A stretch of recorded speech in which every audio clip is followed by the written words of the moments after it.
समीर ने अनन्या को 200 रुपए कलेक्शन फीस ट्रांसफर किया। उसके अंदर अभी नए पैसे का जोश था और इस नई पावर और अटेंशन को वो एंजॉय करना चाहता था, लेकिन उसे शायद इस पावर के साथ आने वाली रिस्पॉन्सिबिलिटी का पूरी तरह से एहसास नहीं था।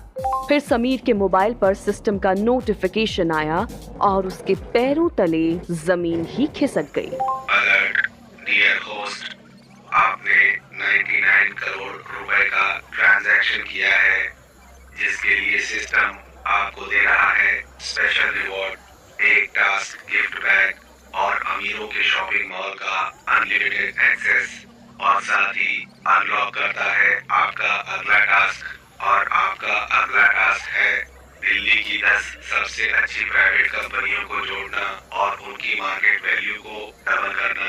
All the best. समीर ने जब अपने बैंक अकाउंट को देखा तो उसको बहुत गुस्सा आया। समीर को परफेक्शन की एक अजीब बीमारी थी।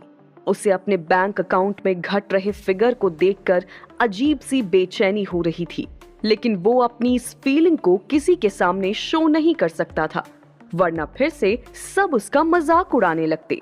लेकिन समीर वो मैसेज देख खुद को रोक नहीं पाया और सिस्टम को जोर जोर से कोसने लगा। ओह शिट, मेरा सारा पैसा कहाँ चला गया? अब 1 अरब से सिर्फ 800 रुपये रह गए हैं मेरे अकाउंट में। कैसा घटिया सिस्टम है ये। 1 मिनट में अमीर बना दे रहा है और दूसरे मिनट भिखारी। समीर अभी क्वांटम सिस्टम के खेल को समझ रहा था। उसे ये बात नहीं पता थी कि सिस्टम को जितना ज्यादा यूज किया जाएगा, सिस्टम उस हिसाब से होस्ट को टास्क्स देगा और बिजनेस के इस खेल में आगे बढ़ाएगा। अब समीर ने गलती से ही इतना बड़ा लेन देन कर दिया, लेकिन सिस्टम ने उसे रिवॉर्ड किया और अगला बड़ा टास्क भी दिया। अब देखना ये था कि समीर के लिए ये सब कितना चैलेंजिंग होने वाला था। अब मैं इन 800 रुपये का अचार डालूं? साला, मेरी तो किस्मत ही खराब है। ऐसे दिन आ गए हैं कि अब एक मशीन मेरा फ्यूचर डिसाइड कर रहा है। तभी बगल से प्रखर और जोया गुजर रहे थे और उन दोनों ने समीर की बड़बड़ाहट सुन ली थी। उन्हें लगा कि समीर सबको 100 करोड़ का ट्रांसफर मैसेज दिखाकर बेवकूफ बना रहा था। वो अभी भी ड्रामा ही कर रहा है और ये सब झूठ है, कुछ तो लोचा था। तभी प्रखर और जोया ने एक दूसरे को इशारा किया और समीर को ताना मारने लगे। अरे यार समीर, अभी तो तुम्हारे पास 100 करोड़ रुपए थे ना, अब क्या हुआ? 800 रुपए बचे हैं। चलो, हम सब के लिए कुछ बड़ा करने का प्लान तो गया। अब क्या, कोल्ड ड्रिंक पिलाएगा? इतना बोलकर प्रखर और जोया ठहाका मारकर हंसने लगे। तभी समीर ने झुंझलाहट में प्रखर को जवाब दिया, अभी मूड नहीं है, निकल जाओ यहाँ से। वैसे भी तू ये सब समझेगा नहीं। ये सिस्टम, इसने गड़बड़ कर दी है सब। उस वक्त समीर का चेहरा देखने लायक था। वो खुद भी समझ नहीं पा रहा था कि इतने पैसे अचानक कहाँ चले गए। ये सब समीर के लिए नया था और धीरे धीरे चंदानी ग्रुप का ये बिजनेस सिस्टम अपने पत्ते खोल रहा था, जो समीर के दिमाग की दही कर रहा था। क्वांटम वेल्थ सिस्टम, तूने मेरे सारे पैसे क्यों ले लिए?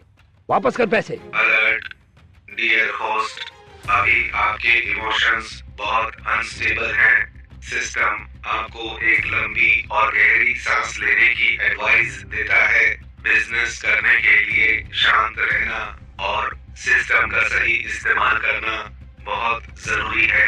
आप जो भी लेन देन करेंगे, उसका असर आपके परफॉर्मेंस और बिजनेस पर पड़ेगा। इसीलिए आप मेरे दिए गए टास्क को फिनिश करें और ये सिस्टम आपकी पूरी हेल्प करेगा। सिस्टम ने समीर के गुस्से को सेंस किया और उसे अलर्ट भी किया।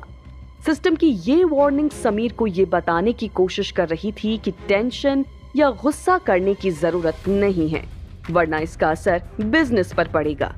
ये सिस्टम उसकी मदद करेगा और उन्हें बेहतरीन फायदों तक पहुंचाएगा। बस उसे अपने टास्क्स पर फोकस करना है। लेकिन समीर को और ज्यादा गुस्सा आ गया। मुझे कुछ नहीं सुनना, वापस कर मेरे 99 करोड़। सिस्टम फिर से रिएक्टिवेट हुआ और समीर को एक नया मैसेज दिया। डियर होस्ट, ये सिस्टम आपका दोस्त भी है, इसलिए आपका मूड ठीक करने के लिए एक्सक्लूसिव शॉपिंग मॉल का अनलिमिटेड फ्री एक्सेस अनलॉक किया जाता है। अब आप जितनी मर्जी उतनी शॉपिंग कर सकते हैं। साथ ही आपके पास 3 एडवांस पावर बार हैं। इन बार्स को यूज करें और अपने स्किल्स बढ़ाएं। एंजॉय। सिस्टम के पास इंसानों के इमोशंस को सेंस करने की एबिलिटी थी, इसलिए जब सिस्टम ने समीर के खराब मूड को सेंस किया तो उसे शांत करने के लिए रिवॉर्ड्स को तुरंत अनलॉक किया और उसे रिवॉर्ड में 3 पावर बार्स को यूज करने का ऑप्शन दिया, जिसे समीर ने यूज कर लिया। इससे समीर की इमोशनल, मेंटल और फिजिकल तीनों एबिलिटी और भी बेहतर हो गई। लेकिन जब उसका ध्यान वापस से अपने क्लासमेट्स पर गया तो उसे फिर गुस्सा आ गया। गरीबी के ताने उसके गुस्से को ट्रिगर करते थे और उसी गुस्से में समीर ने पास की ईंट की दीवार पर हाथ मारा और दीवार झट से बिखर गई। अरे ये क्या था समीर, ये हाथ है या हथौड़ा? भाई तू तो बिल्कुल आयरन मैन जैसा बन गया, मगर तू रियल में आयरन मैन है नहीं और तुझ पे इतना एक्शन सूट भी नहीं करता। तभी बीच में जोया भी बोल पड़ी। वैसे प्रखर, ये दिखने में इतना बुरा भी नहीं है, लेकिन क्या फायदा इतनी अच्छी शक्ल और बॉडी का जब जेब में 800 रुपए ही हैं, वो भी खैरात में मिले हैं। क्या फनी कैरेक्टर है ये समीर। समीर ने सबको घूरा और फिर एटीट्यूड से बोला, तुम सब मुझसे जलते हो, लेकिन एक बात तो तुम लोगों को भी माननी पड़ेगी। अब मेरे पास ना सिर्फ पैसे हैं बल्कि ताकत भी है, इसलिए तुम लोग तमीज में रहना। अचानक समीर को रियलाइज हुआ कि ये सिस्टम बिजनेस का ज्ञान भी देता है, टास्क भी करवाता है और साथ ही अलग अलग तरीके के रिवॉर्ड्स भी देता है, बिल्कुल एक गेम की तरह जिसमें बहुत सारे लेवल्स पार करने होते हैं। वाकई में ये टेक्नोलॉजी तो कमाल की है। समीर को अब पता चल चुका था कि वो सिर्फ अमीर ही नहीं बल्कि सुपर ह्यूमन बन चुका था। जैसे हिंदी फिल्म कोई मिल गया में रोहन के साथ जादू नाम का एलियन और उसकी सुपर पावर थी, ठीक उसी तरह समीर की लाइफ में अब ये क्वांटम वेल्थ सिस्टम था जो उसकी लाइफ का जादू था। लेकिन क्या ये काफी था उसके अगले टास्क के लिए? दिल्ली की टॉप 10 प्राइवेट कंपनियों को मर्ज करना और उनकी मार्केट वैल्यू को डबल करना आसान काम नहीं था, लेकिन ये करना अब समीर के लिए जरूरी हो चुका था। समीर ने लिस्ट खोली और पाया कि दिल्ली के सबसे बड़े बियर ग्रुप का चेयरमैन था प्रखर चंदेल का बाप शेखर चंदेल। तो अब मुझे इस गधे प्रखर का बिजनेस हड़पना होगा। अब मजा आएगा खेल में। समीर की जिंदगी एक तरफ जहां नए मोड़ पर आ रही थी, वहीं उसके आसपास के लोग उसे अब भी मजाक के लायक ही समझते थे।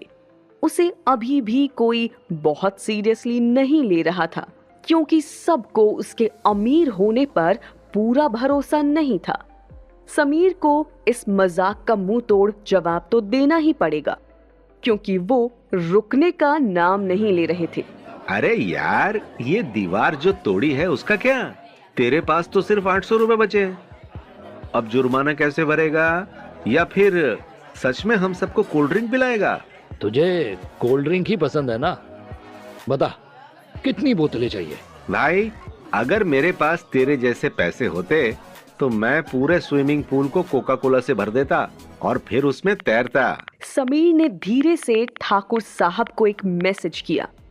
कोई नहीं जानता था कि वो क्या करने वाला था।